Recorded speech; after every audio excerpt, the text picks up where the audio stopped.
पूरे भारत में ये लोग भ्रमण कर रहे हैं और ये सम्मान की बात है, ये हमारे हक की बात है। अहिर रेजिमेंट हक है हमारा, इसमें कोई दो राय नहीं है।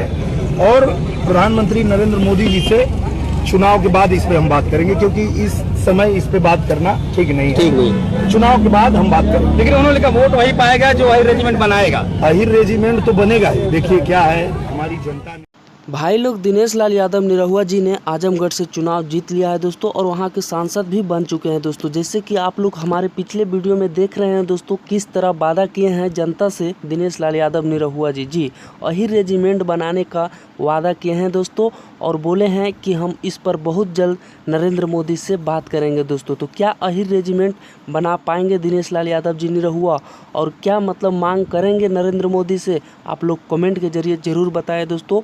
और वोट लेने के वक्त क्या क्या वादा किया है जनता से दोस्तों, जो कि हमारे वीडियो में तो आप लोग देख ही लिए हैं। तो क्या यह वादा को पूरा सकते हैं निरहुआ, पूरा कर सकते हैं दिनेश लाल यादव जी निरहुआ?